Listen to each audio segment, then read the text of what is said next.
Changamoto gani unakumbana nazo sana kwa hii ufugaji wa dopa? Maugonjwa. Unaona huku kwetu ni chemi. Huku liver fluke ni serious. Sasa hiyo unakabiliana naye aje? Na tunafanyanga test ya droppings zao.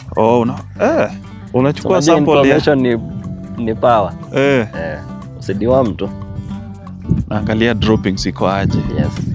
Na unaweza angalia Farmacha. Kuna hiyo na mkulima mzungu mmoja alitengeneza the Farmacha chart ya eyelid. Yenye unaweza angalia jicho la kondoo liko aje. Hata hiyo mezi na habari. Kuna chart. Unaangalia kwa hiyo chart na kuguide. Yeah. It's a score of 1 to 5.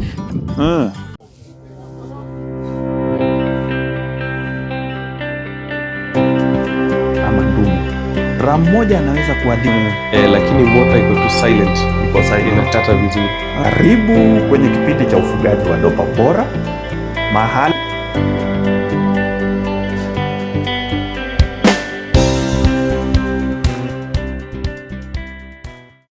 sikuwa na ufahamu kabisa, kumbe unaweza peleka uambiwe. Hata hii dairy meal tunanunua, kumbe unaweza peleka. Yeah, unaweza peleka. Wakwambie this much. Unakuwa very sure. Yeah. Hata kama ni hizi za kununua unaweza peleka za tofauti unajua. Yes. Na utapata results. Unapata results unajua. Doesn't fly. So that's why wewe ukasettle kwa nini? Lakini si kusettle haraka. Nilibadilisha tu pole. Na unachanganya hata hivyo. Changamoto gani unakumbana nazo sana kwa hii ufugaji wa dopa? Maugonjwa. Ugonjwa? Yeah. Gawaje ugonjwa huenda na maeria Yeah, na area. Unaona huku kwetu ni chemi. Ni chemi. Huku liver fluke ni serious. Liver fluke. Sasa hiyo unakabiliana naye aje? Kuna vaccine ya hiyo? Kuna dewormers. Na tunafanyanga test ya droppings zao. Unachukua sample. Bwana, kwani wewe ulisomea nini? Pole tu. Unachukua sample information ni power. Usidiwa mtu. So hizi droppings pia unapeleka kwa nini? Tunapeleka lab. Unapeleka lab pia wanacheki. Kama baada ya muda gani? So huku kwetu ni chemi. So mvua inaanzanga March to August, mvua kubwa. So hizo period ndo napeleka. Si ati kila mwezi ama kila nini, hapana. Sasa ile mvua inaanza unapeleka. Na tuadiwam kila mwezi. Hii lab tu yenye unapelekanga chakula ndo penye unapeleka hii droppings ama ni tofauti? Yeah. So unajua it's under Ministry of Livestock. Yeah. Okay, ni nini ya serikali Ya serikali kabisa. So kwa na vet. Najua watazamaji wangu wengi wangependa kujua hiyo. So niambie tu ni kwa veterinary informations. Hapana. Veterinary wetu mwenye anakujanga ku vaccinate, to do the checkups. Huyo ndiye anachukua hizo droppings. Yes. Okay, nilikuwa nafikiri unawapelekea. Hapana. You can take them. Lakini saa zingine siko kwa shamba. So veterinary akikuja anachukua hizo droppings. Anaenda aone. Wako aje. So ukipata tuseme iko nayo kidogo. So kuna those dewormers especially for liver fluke. So a specific dewormer yenye ni ya liver fluke sasa. Liver fluke. Okay. Yeah. So una deworm according. Una deworm sasa kulingana na vile veterinary anakuadvise vile iko. And then una weigh. Najua inataka kama 20 mils ama 25 ama 15. Na utakuwa safi. Unanishangaza bana. Kama nyinyi mnatumia style ya scientific kabisa. Sisi huweka tu kwa information iko. Ukikuwa na veterinary mwenye anaelewa anakupea information the way it should be. Mambo inakuwa rahisi. Okay. Changamoto ingine ya maugonjwa? Of course, hivi foot and mouth ikikuja Saa zingine kuna black water disease. Hizo si government na providing hizo vaccine. Ina provide. So na tumekuwa lucky ni kama this year hatujapata foot and mouth. Hata last year kinyesha, you find it's very rare kupata hizo ugonjwa. Ikinyesha. So ugonjwa yenye iko ni hizi minyoo ndio itakusumbua. Lakini sasa kwa ujumla maugonjwa una deal naye aje sana? Vet tu. Yes. Mimi sifanyi guesswork. Kuna guesswork. Sikusomea biology ama veterinary. Sasa unaachia hiyo kazi, unaachia veterinary. Unaweza angalia. Kama kondoo inaendesha ama haikuli ama imekaa kando. Na inamaanisha lazima uwe mwangalifu sana vile ziko. So asubuhi before tualishe, we go through their rooms. Unaangalia droppings ziko aje. Naangalia droppings ziko aje. Yes.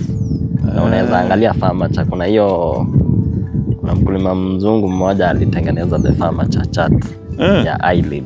Yenye unaweza angalia jicho la kondoo ziko aje. Hata hiyo meza na habari.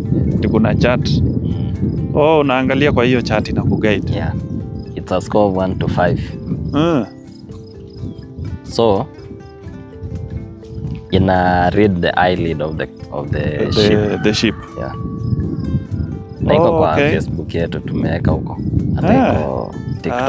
Wacha ndaiangalia. So unatumia hiyo, unaweza jua kama iko mgonjwa. Worms. Hiyo ni worms. Yeah. Hiyo ni ya minyoo sana. Exactly. Kwa hivyo minyoo unaweza julia kwa macho. Ukiona inalialia. Je, kuna danger. Iko na danger. Macho inafaa kuwa safi na nini white. Sikuwe na mavitu huko kando kwa macho. Wow, so leo ni information yenye mtu anafaa kuwa anajua. The basics. Ni kweli. Unajua kilichonifanya nianze kutembelea mashamba? Nilikuwa nafikiria nikitembelea shamba 1, 2, 3 ndajua kila kitu. Huwezi jua, hata mimi natembea.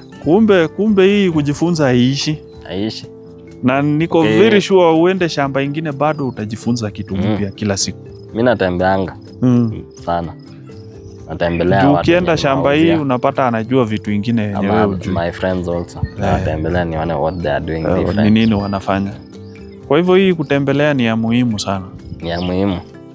Hata kama unaenda kucopy paste. Kenye ule amefanya. Lakini information is power. Is powerful. Usipotembea utajua. Utafikiri unajua na kumbe umejirestrict. Lakini generally si ati unakuanga na hizo mashida za ugonjwa sana.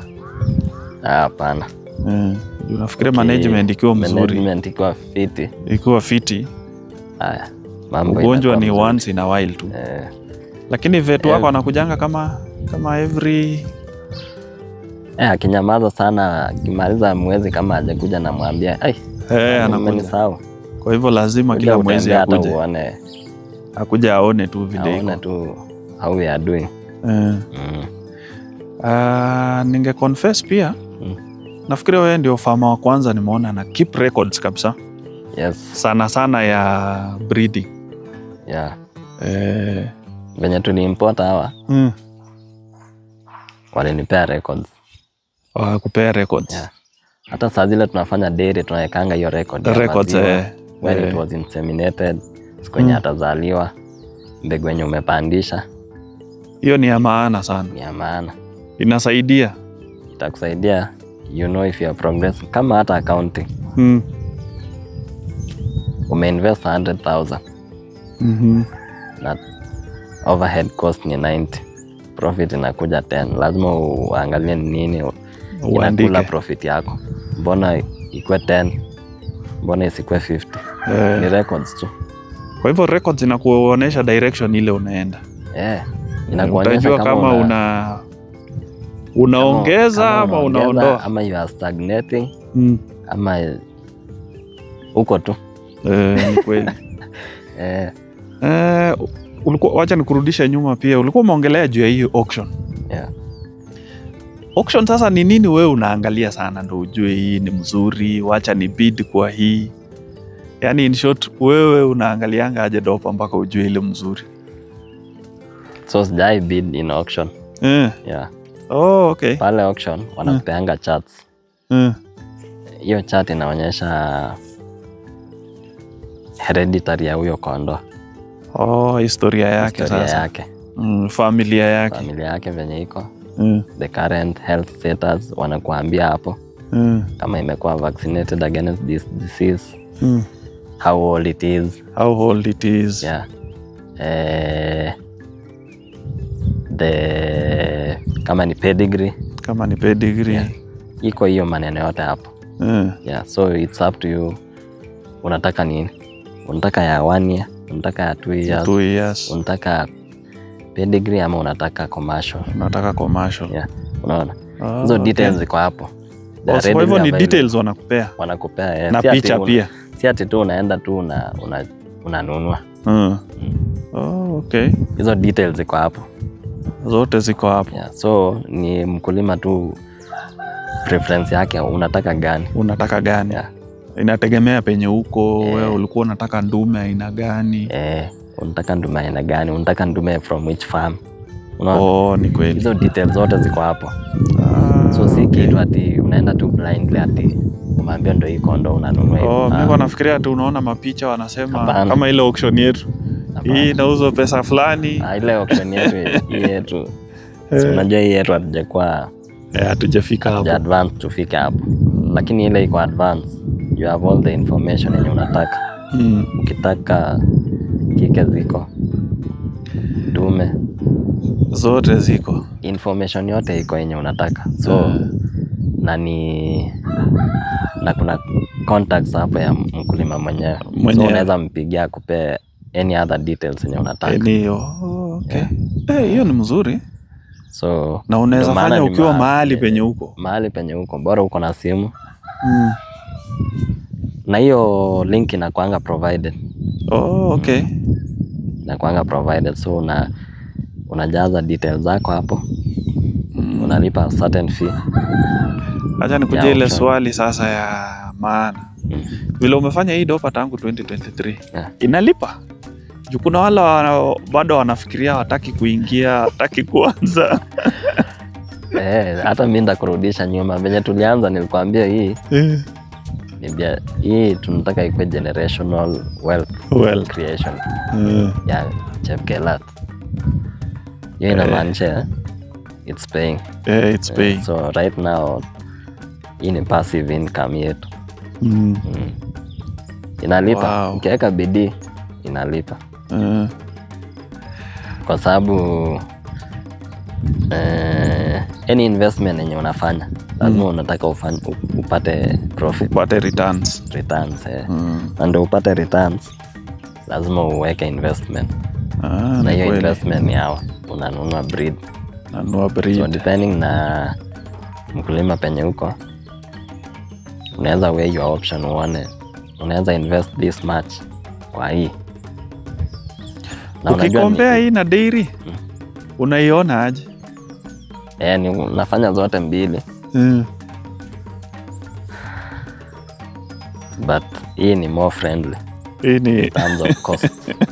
Terms of cost.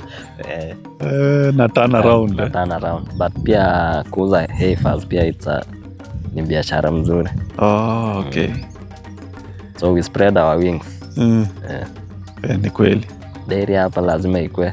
Heifers lazima wakue. Kondoo pia lazima wakue. Na pia shamba. Kitu kingine nimekuja kugundua, chakula ndio kitu ya muhimu sana kwa hii dopa. So wewe unajiandaa aje chakula kama pengine? Tunajiandaa vizuri. Kwanza venye mvua ilipotea unastuka kidogo. Unakuwa impacted. Tukikuja pale nimeona uko na mitambo kabisa ya kuunda chakula. Lazima uko na hizo mitambo, ni kama ni lazima. Kwa hivyo lazima pia uwekeze. Kuja utalisha na nini? Kweli. Na wamezoea kulishwa. Kwa hivyo uandaa kama chakula ya muda gani? At least 2 years. 2 years. Lazima uwe na chakula ya miaka 2 kuendelea. Okay, utaenda utuoneshe hiyo ndio umenini. Yeah. Vile umeweka. Before hata uanze kununua, make sure uko na chakula kwanza. Uko na chakula. Kwa sababu hii nyasi inakauka. Ni kweli. Ikifika dry season sitakauka hata kula. Inakauka. So lazima uwe na chakula kabisa. Chakula. Na si chakula mingi sana yenye inaweza haribika. Uko na certain, kwa sababu kila biashara iko na risk. Hiyo chakula pia inaweza haribika. Unaona? Ni kweli. Kama hapa nimeona uko na karibu kondo 50 na kitu Kwa hivyo hii kama Super Napier unapanda. Unapandanga kama kiasi gani? Tumpanda 1 acre. 1 acre. Na inatosha hata inabaki ni moa hiyo. Alafu na hii silage umesema? Silage tuko nayo kwa wingi. Kwa sababu ya ng'ombe wako. Ya ng'ombe wako. Kweli. Hiyo tuko hiyo iko tu kabisa kwa sababu ya ng'ombe. Lakini ng'ombe ukula mingi. Inakula. Ng'ombe ukula kabisa. So wow. Kabla tuende katika sehemu ya 3 ambaye tutaendelea kujadiliana na Chepkelat Prime Dopers Bwana Songok, wacha kwanza tuchambue yale ambayo tumejifunza katika hii sehemu ya 2. Kwa mimi sijui wewe, pengine wewe umejifunza pia mambo mengine, lakini kwangu mimi kuna somo 2 kubwa ambazo nimejifunza. Ya kwanza ni ile chart. Hiyo chart ambaye yeye amesema inatumiwa kuangalia macho ya kondoo na kujua kama wako na minyoo. Na kwa kweli nimesisimuliwa sana na hiyo chart. Yaani unaweza kuwa na chart, kila mkulima anaweza kuwa na hiyo chart kwake na anaweza tumia kuangalia macho ya kondoo kila siku na akajua kama wako na minyoo. So ingawaje bado sijaelewa zaidi kuhusu hiyo chart, lakini ndaichunguza nijue jinsi ya kuitumia, alafu bado kwenye video zingine zinazofuata tahakikisha tumejifunza wote pamoja mpaka tuelewe vizuri vile hiyo chart inafanya kazi, kwa sababu mimi nafikiria ni ya muhimu sana kukuwa tu na chart na unaweza angalia kwa macho za kondoo na ukajua huyu ako na minyoo, huyu ni mgonjwa, huyu si mgonjwa.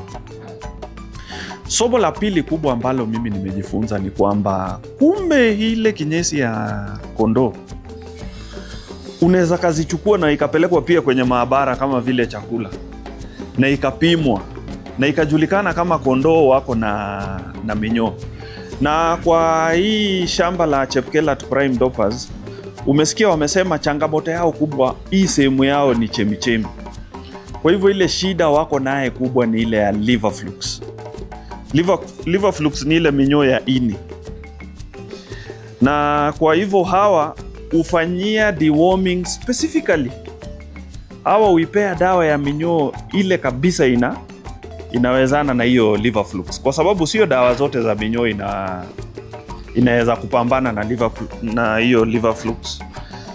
Kwa hivyo pia nitachunguza zile dawa ambazo zinaweza kupambana, alafu pia tutakuja tujadiliane wote pamoja.